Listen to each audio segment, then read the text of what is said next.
Hi, first grade and kindergarten remote learners. I'm Miss Monteruli and I'll be your teacher.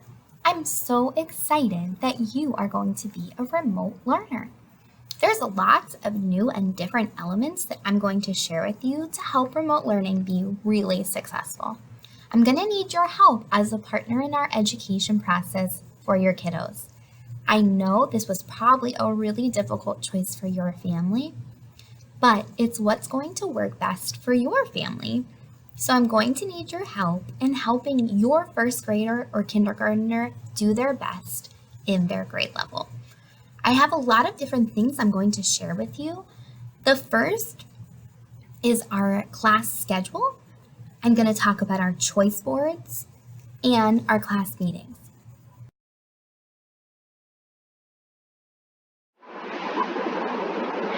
At the beginning of your student's career here at Cobleskill Richmondville, they were assigned an email account and a password.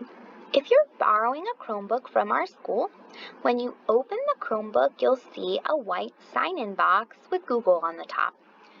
Before you put in your student's credentials, you want to make sure in the bottom right, the Chromebook is attached to your family's Wi-Fi.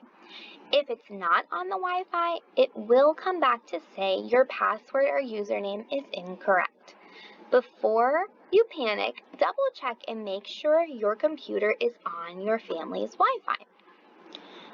If you're using a Chromebook from our school, the username is your student's email address. Your student's email address is 32 or 33, the year in which your child will graduate, their last name, first initial, middle initial, at crcsd.org.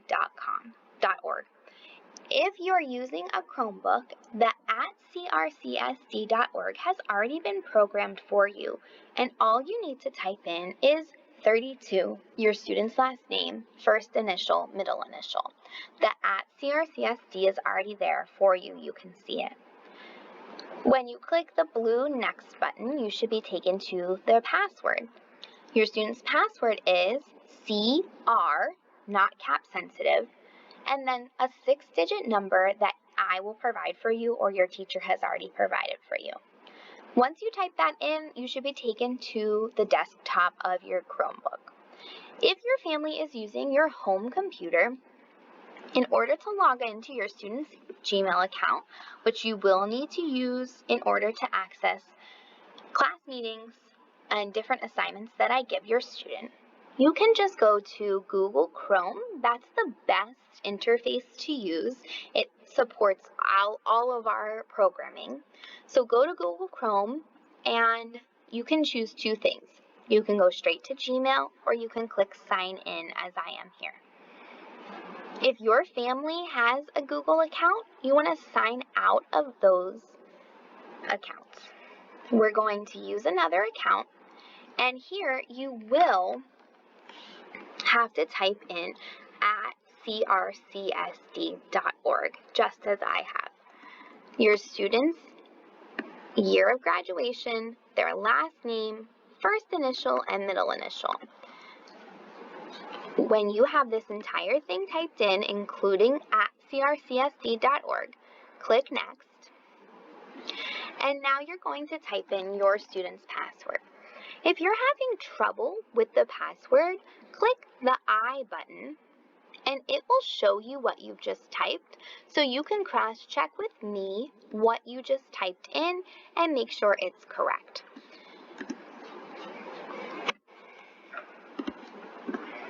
Whenever I go to my student's Gmail account, this is how I'll access meetings and different activities that I have shared with them. So for this student, this is the email that they got from me. Here's their calendar and choice boards. Whenever I click on one of the live meetings, this is what it shows me. Hi. And this is how I'll be marked attended for our class meetings. Now that I'm signed on to my Gmail account, I can sign into Seesaw, which is what you'll be using the most to submit assignments. So when you got this email, you should have also gotten our remote learning schedule. I just want to show you that now so I can break down all the different sections. So from 8 to 9, and obviously you're going to do what works for your family, but this is just a suggestion to keep your family on track. From 8 to 9, you can work on one of my videos on Seesaw. You can sit with your child and do this, but they should pretty much be able to figure it out on their own. From 9 to 9:30, you're welcome to take a break. From 9:30 to 10, this is our first choice for our live meetings. Again, your student must attend one live meeting a day. They are not expected to come to both live meetings, just pick one.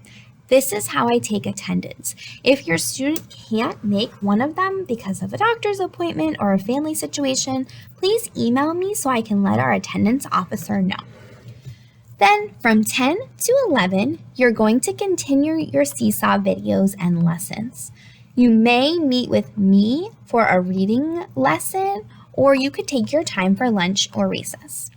From 11 to 12, same thing, but you may flip-flop whatever you were doing the first time and do that in the second block. From 12 to 12:30, do your specialists video, art, music, PE, library, etc. From 12:30 to 1, take a break.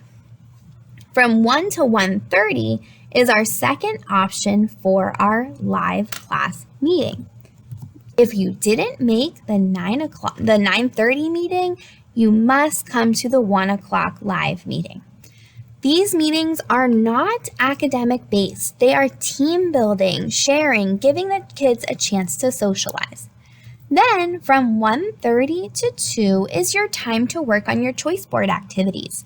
That email I showed you at the beginning of our video that gave a choice for math, reading, etc., you're going to go back through and choose one of those activities. All of the activities coordinate with the lessons that I'm teaching on Seesaw. And that's pretty much the end of your day.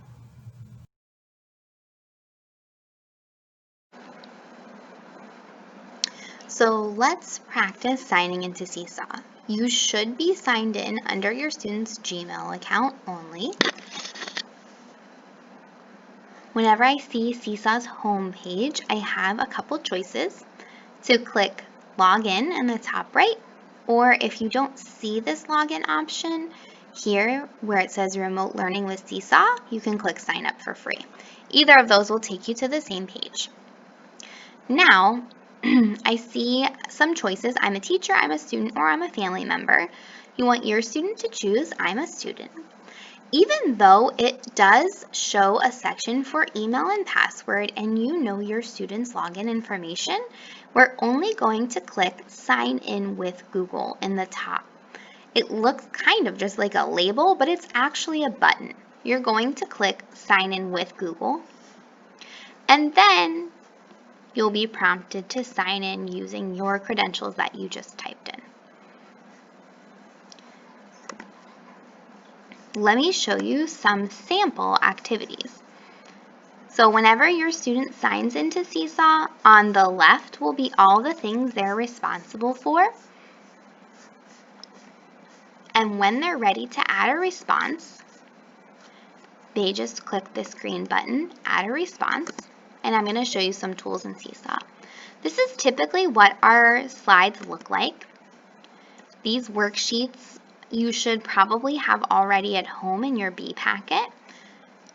And then some of them are interactive and you can drag and drop different things so it feels more like a game to our friends. There are also videos of me teaching that you can watch. And here's another interactive activity. Seesaw is really great because you can type, you can draw using many different tools, you can erase. What I love is that you can record your voice using this button. Let's see here. Or you can take a video or picture of your student answering my question or showing the workbook page that they've written on so I can grade it from there. Some of my friends have a hard time writing in the answers because it's so little. If you have this worksheet at home or you want to print it out or write it on your plastic pocket or whiteboard, then you can just take a picture of your answers and I can look at it that way. The choice is yours. When you're done with all of the slides, you're going to click the green check mark, and then that will get sent to me so I know you are all done with it.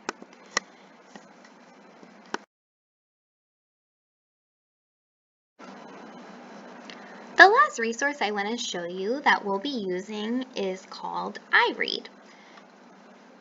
In order to access iRead, you can go to Ryder Elementary School District's website, choose Ryder at the top left, and then on the bottom left you can see a tab for Into Reading.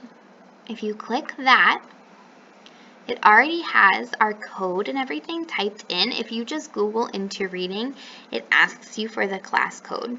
But if you just go through that link, it takes you right to it. Then, using your student's email and password, including the @crcsd.org, you can log in and click the sign in button. And you have two choices here. The first on the left is called like your assignments, your overdue assignments in this case. This is where I might assign students to listen to a story, to access a leveled reader in the case that we're meeting as a small group. But for the most part, you're going to use the program on the left called iRead. Watch what happens when I click iRead.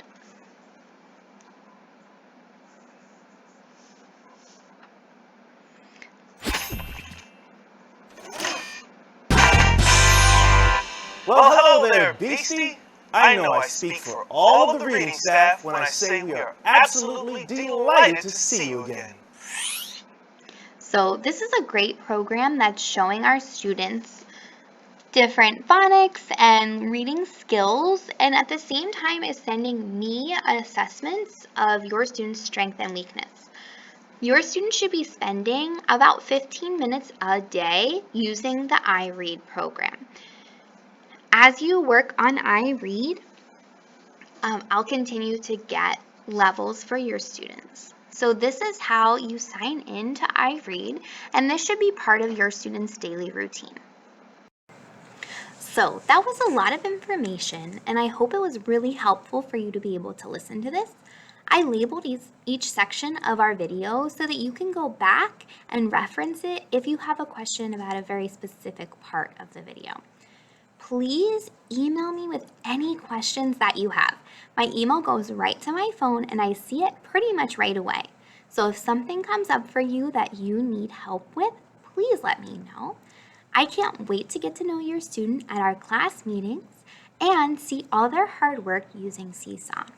Thanks for listening, and please feel free to watch this video as many times as you need to.